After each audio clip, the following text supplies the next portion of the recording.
नमस्कार, प्रणाम। मैं अमूल्य रत्नमणि का आप सभी को रक्षाबंधन की ढेर सारी शुभकामनाएं, बधाई। जी हाँ दोस्तों, आज रक्षाबंधन के इस पर्व में हम सभी देशवासियों, यूँ कह लीजिए कि विश्व में जहाँ जहाँ भी हम सभी हैं, इस रक्षाबंधन के त्यौहार को भरपूर ढंग से मनाते हैं। और ये रक्षाबंधन हमारे जीवन में बहुत महत्वपूर्ण त्योहारों में एक है। आज 7:30 तक रक्षाबंधन के इस पर्व को तिथि के अनुसार समय मिला हुआ है, जो कल बुधवार रात 9:30 बजे से शुरू है और 7:30 तक है। इसी बीच इस शुद्ध घड़ी में हम सभी भाई बहन के इस अटूट प्रेम रिश्ते को मजबूत बनाने के लिए रक्षाबंधन के त्यौहार को हर साल की तरह प्रभावशाली ढंग से मना रहे हैं। आज के दिन हर बहन अपनी भाई की कलाई पर अपनी रक्षा के लिए संकल्पित होकर जो रक्षा सूत्र बांधती है, उसका हर भाई संकल्पित होकर के तन मन धन से उसे विश्वास दिलाता है कि मैं उसकी रक्षा, उसके प्रेम, उसके जीवन में जिन भी संकटों को सामना उसकी बहन को करना पड़ेगा, वो उसके भाई से होकर ही गुजरेगा। उसके रहते उसे कोई संकट छू नहीं पाएगा। इस रक्षा सूत्र का सिर्फ इतना ही मतलब है। इसे शब्दों में नहीं, भावनाओं के साथ बयां किया जा सकता है। और भावनाओं को समझने के लिए एक बहन और एक भाई से बेहतरीन कोई रिश्ता नहीं है जो उसे समझ सके।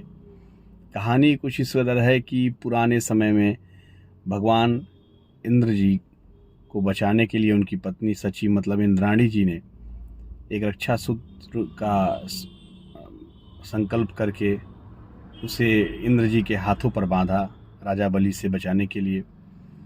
कुछ मान्यताओं के बाद ये कहा जाता है कि भगवान श्री कृष्ण जी का चक्र किसी कारण उनकी उंगली पर चोट पहुंच गया, जिससे द्रौपदी ने अपने वस्त्र का टुकड़ा फाड़ कर और उनको उंगली पर बांधा, जिससे भगवान श्री कृष्ण ने उनसे वादा किया कि आज से तुम मेरी बहन हो और तुम्हारे सारे संकट मेरे हैं, सारे दुख मेरे हैं। मैं उसे निवारण करूँगा और जीवन में जब भी मेरी ज़रूरत पड़ेगी तुम मुझे पुकारना, मैं तुम्हारे लिए सदैव तैयार रहूँगा। रक्षा सूत्र का ये भाव और बढ़ता चला गया। आगे आके हुमायूं को रानी कर्णावती जी ने रक्षा सूत्र भेज करके, राखी भेज करके मदद की गुहार लगाई और हुमायूं ने भी अपने भाई होने का फर्ज निर्वहन किया।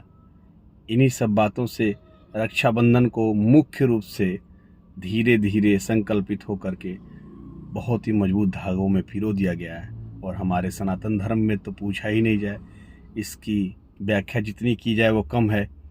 इसलिए पुनः आप सभी को रक्षाबंधन की ढेर सारी बधाएं, ढेर सारी शुभकामनाएं। सारी बहन और भाइयों को ढेर सारा प्यार, आशीर्वाद। और मैं उम्मीद करता हूं कि आप सभी का रक्षाबंधन बहुत ही खुशियों, हर्षोल्लास के साथ मनाया जाए। भगवान श्री कृष्ण के साथ साथ समस्त देवी देवताओं का आशीर्वाद, महादेव का आशीर्वाद आपको प्राप्त हुआ। श्रावण का अंतिम दिन है, आज पूर्णिमा के दिन महादेव जी का आशीर्वाद आप सभी को मिले। ढेर सारी बधाएं, शुभकामनाएं। बहुत बहुत हर हर महादेव।